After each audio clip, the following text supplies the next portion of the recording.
Three, two, one, roll the footage.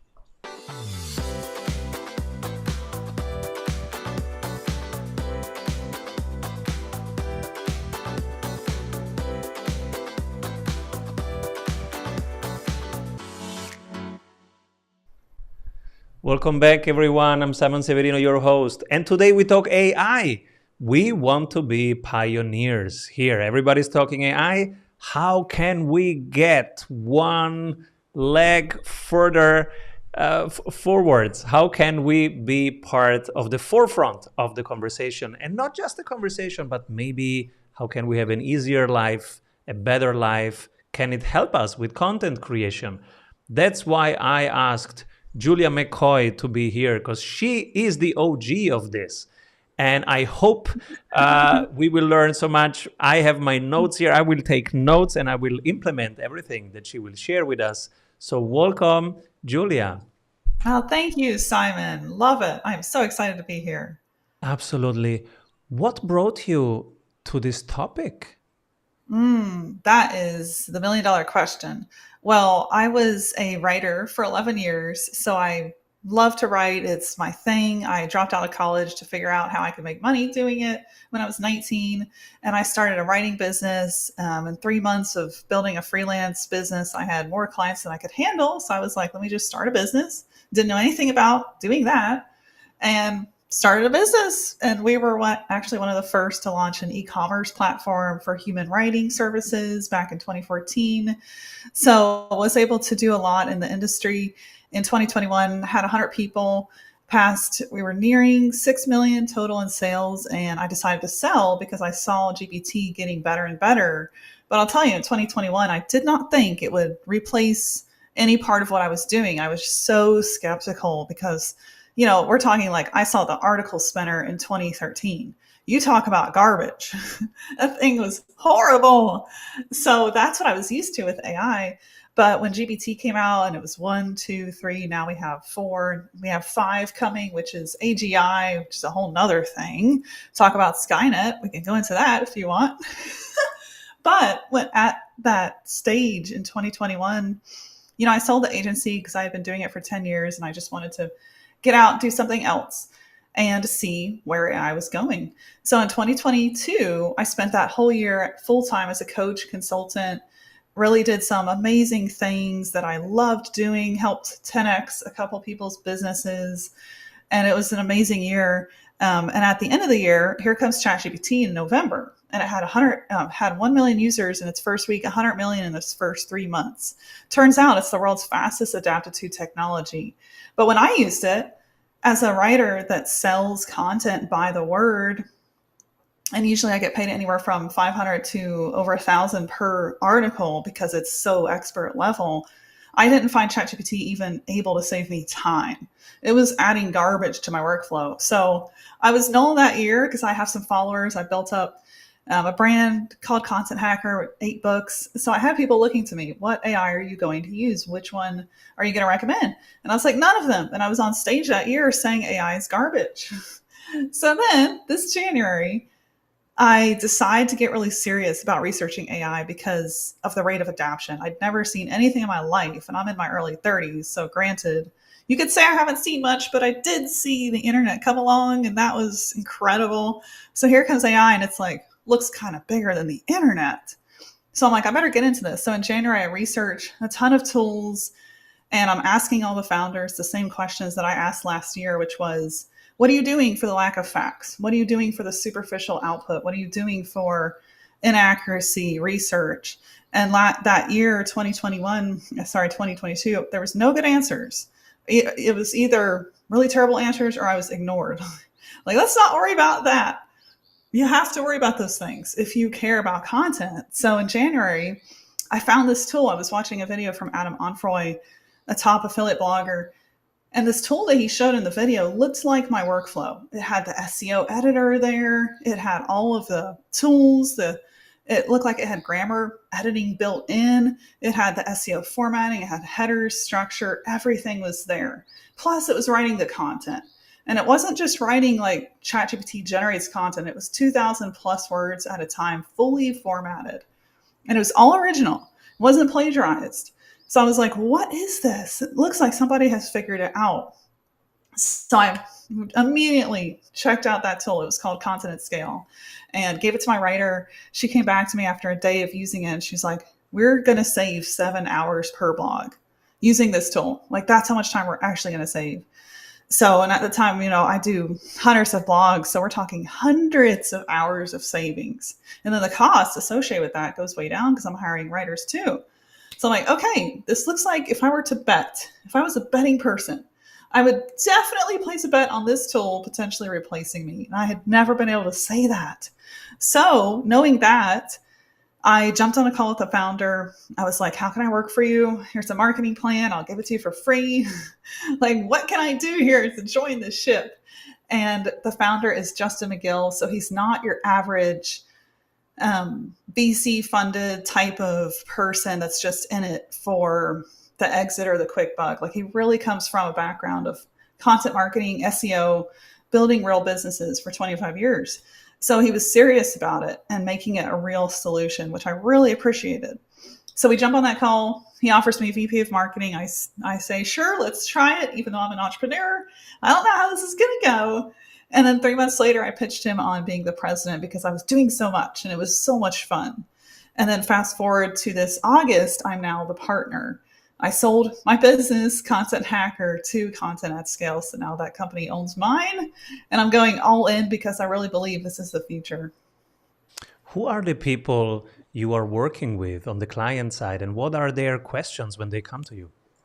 Yeah, so we definitely help three different groups. It's the affiliate publishers, so people that build big websites and sell programs, services, tools. They're the affiliate publishers of the world. And then we service the freelancer and the marketer that's looking for time savings in their content creation.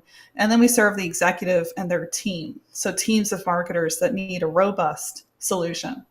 So it's a whole wide group of different people. And it's really cool because we get to see so many use cases. There was a marketing agency out in California. I was on a Zoom call helping them basically adapt to our whole process we call AIO, which is artificial intelligence optimization. So think about it like you're in the driver's seat of the AI. You're no longer writing from scratch because that life is kind of dead. If you're still doing that, it's a stone age of content. Can't believe I'm saying that, but that is where we are. So they ended up saving 25x on their cost whenever they adapted to the use of the AI tool with one writer driving the machine, because one writer can do that much more, 25x, depending on, the industry that you're in. One thing that we get asked a lot is how can I use ChatGPT to write in my style, having my soul without it being generic? Yes. Yeah. Good question. So that is a whole world that's emerging of personalized AI. And that's something I think that will be incredibly valuable. I don't even think we know, like the people I talk to on just a normal day-to-day basis, they don't know what AI can actually do here. It's going to be incredible, especially as we enter GPT 4.5, 5, AGI. So GPT, the incredible thing about it and what Content Scale has built is multiple LLMs. So it's not just GPT, it's a stack of technology, and they built it in a proprietary way. So what this AI can do, ours and GPT and other models coming out, is train on your style. So you basically feed it your content, your voice, and it's going to learn on that and mimic your style. And I'll tell you, I've tested this with Content at Scale, trained it on my Content Hacker voice, fed it my blogs. And for me, blogging is such an art form. I've studied under some of the best bloggers in the world that had the most reads, 9 million plus reads for one blog. And I've learned that style, and it took me 9 years. So I fed the AI tool my blog hooks. And then a week later, I think it was less than a week, it's writing the blog hook, like a brand new one based on a keyword and a topic. And it's so close to my voice, I didn't have a single edit. Like, it sounds just like Julia. And I'm sitting there going, what? And I literally had to walk away from the computer, take a breath. Like, this is here? It's that good? So I think the personalization side, I'm glad you brought that up. I think it's something we don't even realize like what's coming and how we can really truly model these LLMs after our style. Yeah. Our team and I, we were wondering how to do that. And we went in ChatGPT 4, there is this thing, use your profile, your voice. And so we described our voice, then we gave it some input, right? Videos and articles. And then we said, can you save this? And it goes, no, I can't save it. But if you trigger me, if you say use the strategy sprints style, I will remember. And it actually remembers, but just 5-6 days. And then we have to refeed it. And what we're Ah, doing, but then at some point it saved it. It actually saved it as the default style. So when it asks you which style do you want to write, we can go and it says compact, descriptive, strategy sprints. And so we click it, and every single person on my marketing team is not a native speaker. So we are all terrible. But we want to express our journey, our voice, and our learnings, right? Our failures of the week, our learnings. And so now ChatGPT is actually helpful for us. yes, that's amazing. I think that the pitfall that businesses are experiencing, especially in the corporate enterprise zone, is whenever you feed ChatGPT that background of information, it feeds that LLM at large. And so anyone else can now be like, oh, use the strategy sprint style and basically mimic Simon. And that's a concern we're definitely seeing where some enterprises like Samsung actually ban ChatGPT because they don't want that happening. So something that, for example, content at scale, not to, no, I just want to define like the difference. In the project area, it saves all of that and keeps it to you and you only. So it actually doesn't feed the LLM. It only stays within your project area. So that's something I think that there's AI is amazing, but we have to ask ourselves, do we want it feeding the beast? And in some cases we do. Like we Mm. do want our books, our content out there, but in some cases, if it's our style and proprietary to us, we might not want that going out to everyone else. It's a good question to ask. And another question is from people who have kids like you and I, and who say, "Oh my God, I don't want to spend my whole day creating content. I have to, but it's not my main job. I just want to be top of mind in the few people that really matter. So how much time should I put into content creation? How to efficiently organize a week of content?" Yes, that's a great question. Yeah, it's interesting, pretty mind blowing what you can do with content. If content is the meat of our marketing, and it really is, it used to be the hardest thing. And I've heard it said like we're now in the golden age of marketing because content, the hardest thing, just became easy thanks to AI. So I think if you're thinking about, well, how do I maximize this? How do I really set up my week for success and get out of like, let's say 80% of the time? First of all, think of your goals. So, what are your goals with your marketing? Is it to build a traffic stream on autopilot? Is it to get social media thought leadership built? Like, think about your end goals. And for me, I think of marketing, I have a baseline and then I have this creative, I want to say, lane that's open. So, the baseline marketing goes out with or without me. I've removed myself from it. That baseline is always the blog because it grows like a snowball. So the more you blog, the more evergreen traffic you pick up from Google, and that just continues to grow and grow as long as you stay consistent. So for that, you can remove, goodness, 80 to 90% of the work with the right AI writing tool. So you want to find a tool that truly knows how to write content that ranks in the top of Google. So it has to be original, has to be long form, has to be formatted with H2s, H3s. So it's important you do your research and you find the right tool. And that's what Content at Scale has saved me a ton of time in, because it was the only tool I found that could actually create long form content that does rank in the top of Google.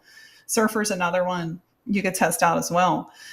So think about your goals and then work backwards from there. Which AI tool will actually fit that goal? And ChatGPT is great for brainstorming to help reduce time on, like, if you need email newsletter title, email copy, all kinds of little different things. ChatGPT is great for that.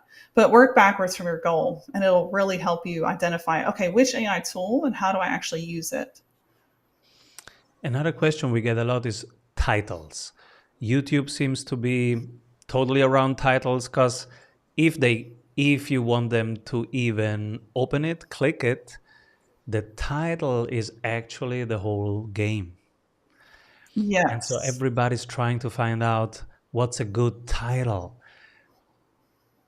Do you have anything to share on that? Yes, I think definitely tapping into data, right? So always doing your keyword research. That's true for blogs, video titles, just almost anything you post. What's the data around this topic? Do people like it? Is there search volume associated? So vidIQ is a great tool that I use for YouTube titles, keywords, all that research. And I look for something that has a trending search volume, so it's increasing, not decreasing, and anything around AI is probably going to be increasing. So that's a great approach. And then you want to look for low competition. So, if it's a tough competition, you're probably not going to rank in the top of YouTube. But if you find those low competition gold mines, oh my goodness, you can shoot to the top of YouTube. So definitely vidIQ, it's a great, great tool for helping you identify which keywords am I going to go after. And then once you have that keyword, which is usually anywhere from a 3 to 6 word string, then what I would do is take it to ChatGPT and say, hey, help me expand this into a viral YouTube headline. And then bam, that's a winning formula. I've used that to create videos that are getting, well, back in the day, I didn't have ChatGPT, but I used vidIQ a couple of years ago. And sometimes these videos, they take some time to get to the top of YouTube. Sometimes they don't, depending on the competition. But there's some I've seen that are now getting 30,000 views a week. So if you use that strategy, it definitely works. Think low Oh competition my keyword, God. map it to Yeah. a title. Oh my God. Thank you. You're so generous. That's an amazing process that you just shared. Let's go slowly for people who maybe doing this the first time. So you use a tool which is called vidIQ. First thing Yes. you do is you check for headline research search volume. Is it increasing or decreasing? Yes. Then Yes. you look at the competitiveness of that. Is it even reasonable to compete for that title? Correct. So how hard it is. And Yes. then you get keywords. That's not a title. That's keywords. Yes. What's a keyword for people Yeah. listening? Yeah, a keyword is defined as something that somebody types in to find something. So if they're typing in how to grow my coaching business, that's a keyword, or Mm. strategies for wealth building, that's a keyword. There's a bajillion different keywords that people are typing in every day. So you want to get found for those keywords. And Hmm. that's an organic process of creating literally the best content to compete for that keyword in SERPs. Like, what's the best content? How am I going to dominate the SERPs for Hmm. that keyword? So YouTube Hmm. and Google are much the same. Like, you're going to think about the process very, very similar. What's that keyword? How do I create the best content? And with YouTube in particular, it really comes down to what I've seen is like the level of expertise you have for that topic. That is, and it's funny because that's the same thing with Google. It's topical authority. You want to build on that Mm. topic and you want to stay on topic. So you don't want to talk about like something Google says in their search quality rater guidelines that they rate everyone against to get to the top of Google. They talk about not talking about cooking on a financial website. So make sure that you stay topically relevant in all of your content. That'll actually help all of your content go to the top quicker. Oh my God, this is so good. I have to double click here after a word from our sponsors. What if your business would run well even when you are on vacation? Discover how 1,600 business owners have regained their freedom using the Strategy Sprints blueprints. How they enjoy living their dream and watching their business scale. Get the exact checklists they use to go from stressed to fulfilled using the Strategy Sprints method. Order your copy of Strategy Sprints 12 Ways to Accelerate Growth for an Agile Business on Amazon today. And if you love it, leave us a review. For more information, head over to strategysprints.com.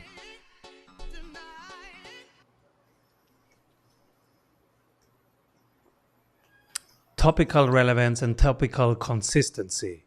Now, does it mean we have to pick a fight, pick an area, and then stick to it for years? Isn't that boring? Yes, and we don't like that as humans, so I totally get that. And the answer really is yes, but here's how you can think of it. So if you think of it like this is the lane I'm going to use to build my business, and I can create like topical buckets, then the sky kind of opens up with what you can do. So, for example, Content Hacker is actually the time we're talking. It's not live yet, but it will be by the 31st of October. It's going to be a place for marketers to learn AI powered content strategies. So, how do you build profitable content using AI? So, if we think about our topical authority there, what do we want to be known for? What are the keywords people search? So we identified, I think it was 4 different buckets. So we have a bucket called inspirational and motivational. So that's like how to build mental strength, how to learn the law of attraction. Like those are things that our audience cares about. So it's topically relevant. And then the other bracket is SEO content strategies. Very clear. That is 100% content. Oh, that's it. And then the next strategy would be how to actually build a business, because we have people that are learning content strategies that want to build a business and offer that as a service.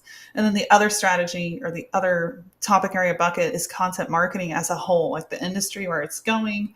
So if we stay within those 4, we've created like 4 lanes that we can drive down at any point and explore topics.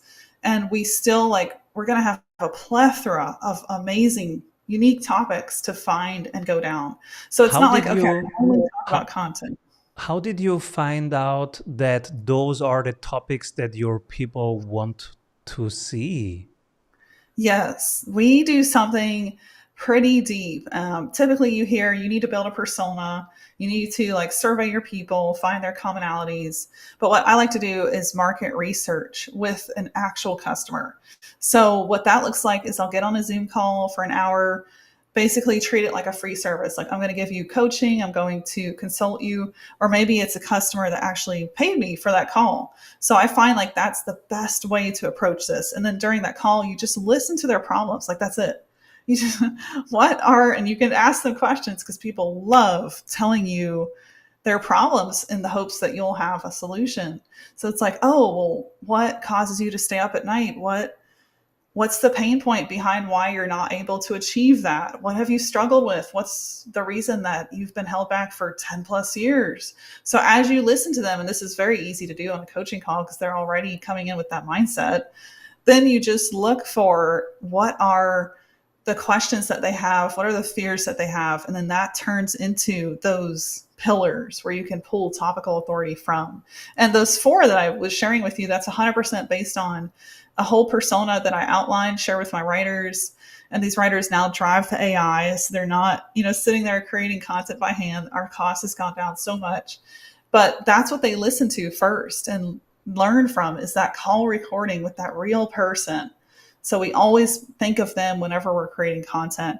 And if you do that, you won't go off into the weeds of, well, this is my personal fascination, which I think is our temptation and our weakness as a content creator and just a human in general is, well, I have interest and I want to talk about them. But hold on, does your audience really care? Or is that your interest? So you always have to think about that. Yes, that's such a balance that I have that every week. Will I tell them what I'm learning right now, or what they need right now? Yes, very How good. do you handle that if you know exactly, oh, they need topic X, but I don't feel it. I would just research something and create it, but it's not coming from my soul, from my truth right now. How do you find that angle, or do you find a way to make it interesting and you still deliver Yeah. it? Yeah, great question. Well, that goes back to the 2 levels of marketing that I always have. So the one level that just takes the pressure off my back is that baseline marketing, and that's the blog. So I've 100% handed that off to a writer that's using content at scale, and they've tripled their output.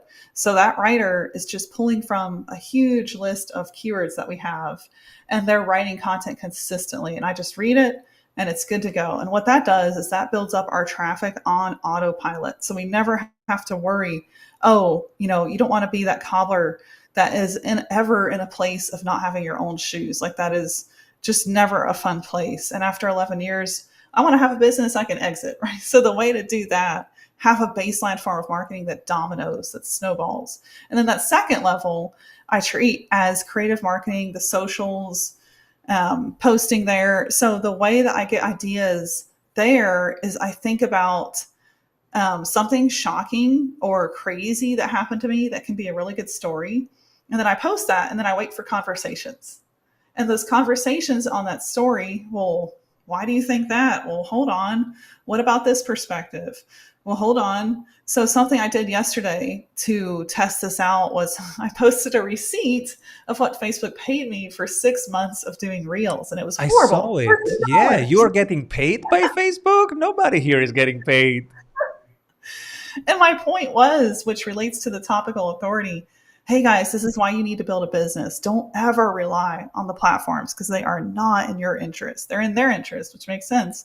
So one of the comments I had that prompted another post from me today that totally came from my heart was, well, Julia, you know, you should be grateful for anything.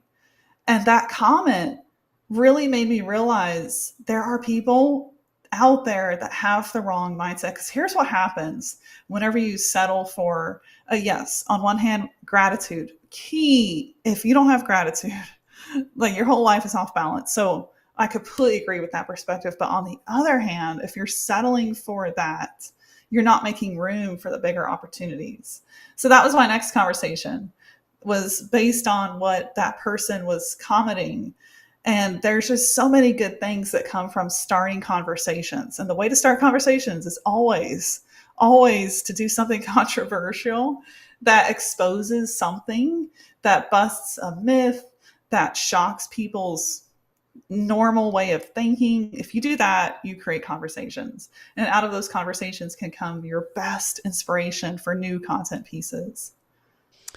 What's the most fun right now in content marketing for you? For me right now, it's being on X and just commenting and starting conversations and commenting and contrasting ideas. I find it to be so fun. I've delegated all social medias to my team. It's not really me answering there, but on X, that's actually me. Do you have something like that where it's actually you and it really feeds your soul when you do that? Yes.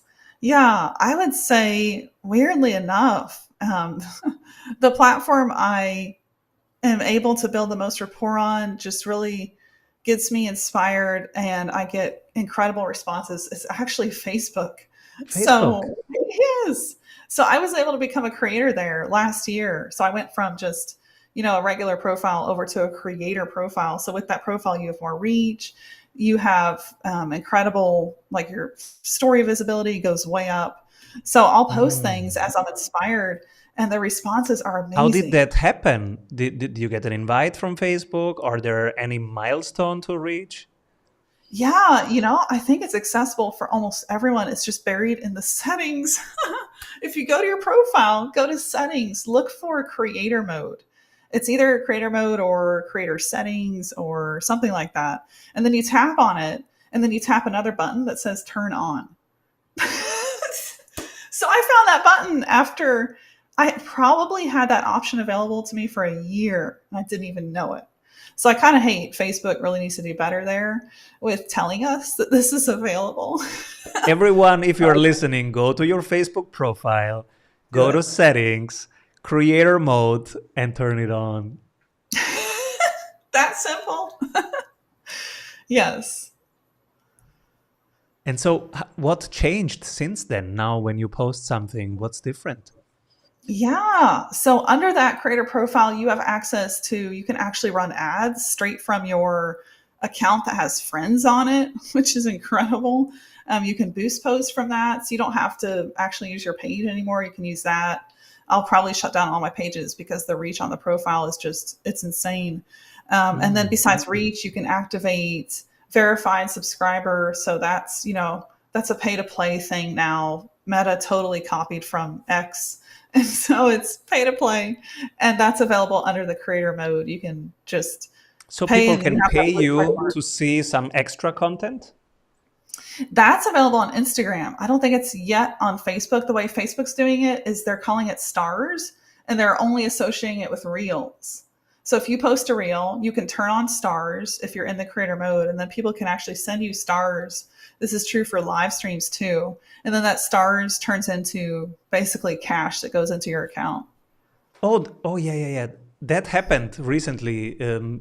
Robin Waite sent me some 50 stars, and I was like, Robin, what is this? Is this something that only you cool cat have? And he said, no, it's a new thing, Simon. Yes, that's true. Okay, so what's next? What is happening in social media? Where are we in 3 years? Hmm. Where are we in 3 years? Well, that's the question. I think that we'll be so much removed from the things we have to do that, like, we'll just be doing this, showing up live, more conversations. The work of our actual business and what we do will be automated for us. We'll be deploying AI agents. Like, it's just incredible what we can do in our teams, specifically with AI. And it's interesting because a lot of people hear that and they go, oh no, that means my job is gone. No, what that means is we can adapt to a better, brighter future by just simply learning how to use these tools, get ahead, basically do what the farmers did when the tractor came out, learn how to drive the tractor. It didn't reduce crops. It didn't change how we harvest. It just changed the actual tools we use during the harvest process. So this is much the same. It's going to completely reinvent what we do. And I think like it's actually going to make room for us to be more human. And I'm probably one of the only people saying that. But I really believe that. I think it's going to create room where we can just show up, be human, have more conversations. I know I am, because AI is doing more for me now than I was behind a computer writing for hours and hours and you didn't see me. So I can show up and actually be more human. So I think that's the beautiful thing that's going to come in the next 3 years. There's going to be a ton of change and we just have to be ready for it. We have to be open and willing to adapt. I totally agree. Whatever a machine can do, a machine should do. And Yeah. you will have so much more time to spend with the actually important people in your life, with your kids, with your audience, with the people that really need you, right? There is your Yeah. audience, and you can go live more. You can share more of what's going on. You can coach more people with your content. You can inspire more, actually. And that's the human part of your work, right? And being there for your community. Yeah. Tell us about your community and where can we find your work? Where can we join your communities? Yes. Well, we are 6 days away as we're talking in this podcast. We're 6 days away from launching a community that will be completely new, different than anything I've done. So everything will be at contenthacker.com. That's the website that I ran for 3 years that was kind of like my personal brand, but now it's becoming, it's funny. The original idea was I was the content hacker. So I trademarked the name. I kind of set up myself as like the personification. So we're changing all of that now that Content at Scale bought Content Hacker, and it's becoming a destination for people where they can identify as content hackers. So we're creating this incredible group where you can learn from experts every week. There's networking, meet and greets. There's a ton of courses, resources, and that will be just $20 a month, which is entirely crazy. So that's opening at contenthacker.com. And our whole goal is, to help you learn how to do content and not feel like you're in this echo chamber. Like, how do I actually use these tools? How do I track the profits? How do I track growth? What are the real KPIs? 11 years, I have seen over and over businesses get lost in the wrong metrics for content growth.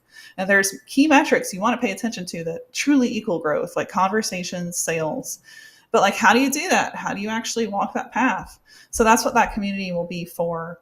and solve that problem, hopefully in the long run.